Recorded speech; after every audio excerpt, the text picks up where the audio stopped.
This is Kelso Sturgeon. Thank you for joining me for a Monday session at my College of Advanced Sports Handicapping as we wrap up last week and look ahead as to what's on this week's menu. I'm pleased to report that on Sunday I won my 100-unit NFL Game of the Month with the Seattle Seahawks, a rather easy winner over Minnesota. And just like to mention that Saturday was not necessarily a good day, but I want to remind you that I thought the bad beat of the year took place with my 15-unit play on Georgia over Auburn. If you saw the game, you know what I'm talking about. But that's part of it. I'm sure that I've won games like that too, although I had to strain my memory and I still couldn't find one. Now tonight in the NFL, releasing a 50-unit play on what I think is a dynamite game, finds the New England Patriots at the Carolina Panthers. 50-unit play, and I'm very confident that I'll get the cash. Also, releasing a 10-unit play to my Best Bets club players on the total. I've been very successful on my total wagers this season in the NFL, and tend to take down the money in another one. Now, also, I think that it's just very important to mention what's coming up on Tuesday and Wednesday night, since I won't be back here until Thursday morning.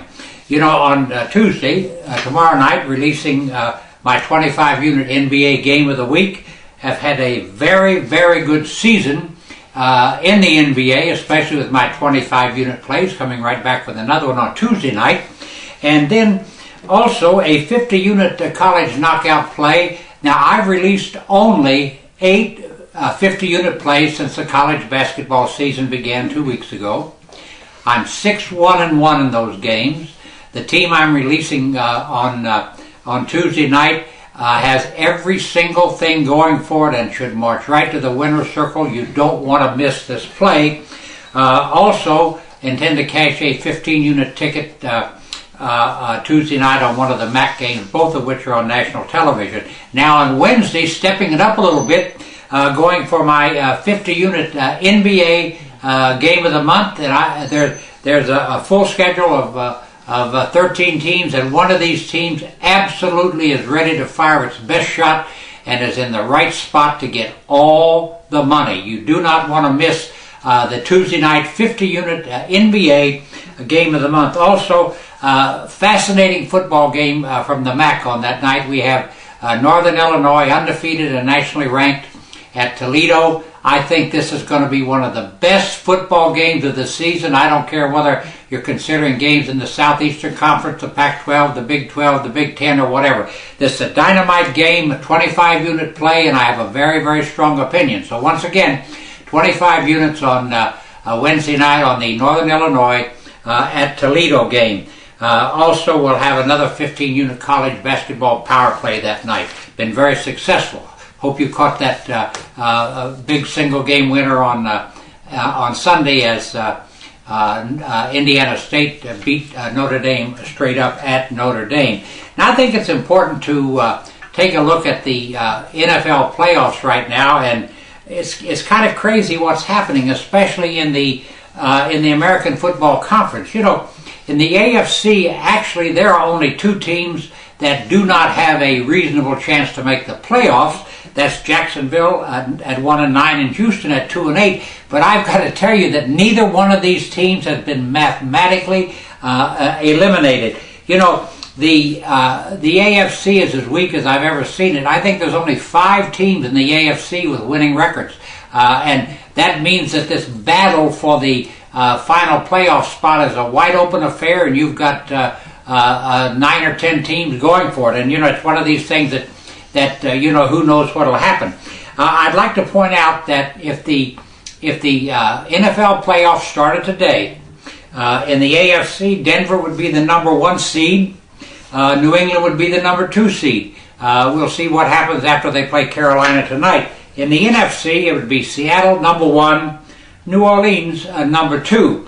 Now, if the wild card round were to be played today, we would have the 6th seeded New York Jets at the 3rd seeded Indianapolis Colts. We'd have the 5th seeded Kansas City Chiefs at the Cincinnati Bengals, fourth-seeded Cincinnati Bengals, and you say, well, how can Kansas City at 9-1 be the fifth seed? Keep in mind that it's a very complicated system that's used to rate these teams once you get past the winner of the conference, and and by the way, the winner of the AFC West still is very much up in the air. Denver has to go to Kansas City in 2 weeks, so we'll see what happens. But right now, that would be the games in the AFC: the Jets at Indianapolis and Kansas City at Cincinnati in the wild card round.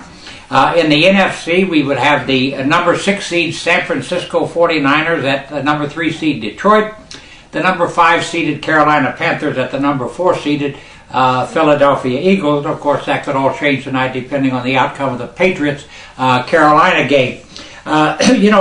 With only 5 teams in the AFC with winning records, it really does put everybody in play. So, until a team has been absolutely eliminated, it's a factor, an incentive factor to pay attention to.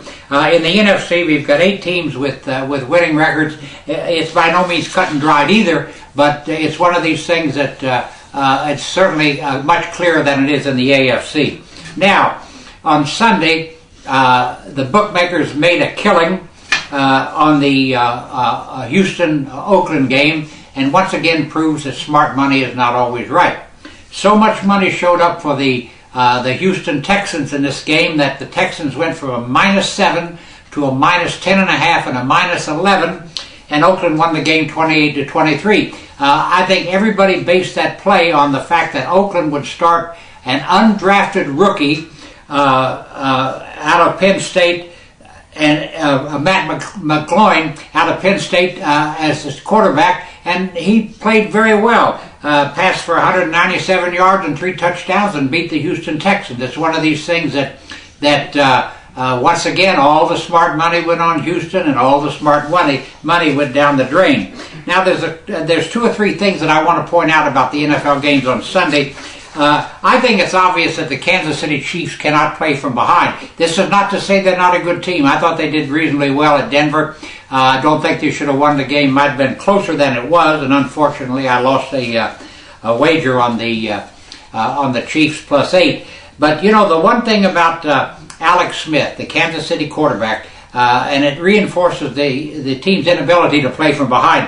In his career, his team that he was quarterbacking has been 10 points down 33 times.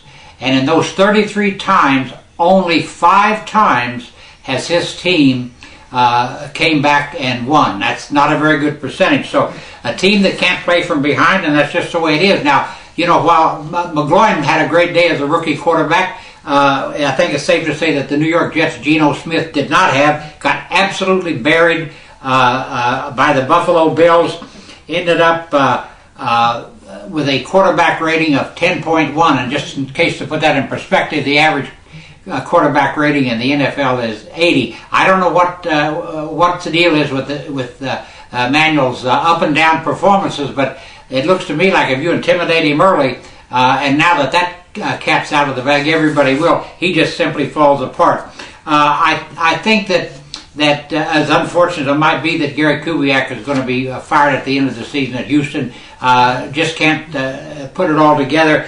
You've also got a situation here where Nick Foles is absolutely taken over the starting quarterback spot at Philadelphia. Michael Vick will never again see that spot. You can take it to the bank. And if you think that quarterback Aaron Rodgers is not important to the Green Bay Packers, he is worth about 10 points according to the average Las Vegas bookmaker when he plays. And of course, the Packers have fallen apart without him. And what's really hurt them is that without him at quarterback, defenses can focus on running back Eddie Lacy, and the field's very narrow, and they can stop him right in his tracks. Christian Ponder probably will never start another game at quarterback at Minnesota. Poor guy, I don't like to knock him, but he's not going anywhere. Carson Palmer finally woke up for the Arizona Cardinals. Who knows where he'll take them this season? They've got a winning record. And let's just face it, the Atlanta Falcons have absolutely mailed it in. They show up, play with absolutely no enthusiasm. They're going nowhere. and make the right line, and I'll bet you they don't win another game this season. And last but not least, I don't think the Chicago Bears suffer with Josh McCown at quarterback. The guy really knows what he's doing. All right, remember one thing. We've got incentive-driven football now in the NFL. We've got teams in colleges trying to get bowl eligible, a handful of them. And we've got teams in the colleges fighting for conference championships and positioning in bowl games. Consider the incentive factor, pay attention to it, and make sure that you make it an element of your handicapping. Thank you very much for watching, and I'll be right back here Thursday morning with my next report.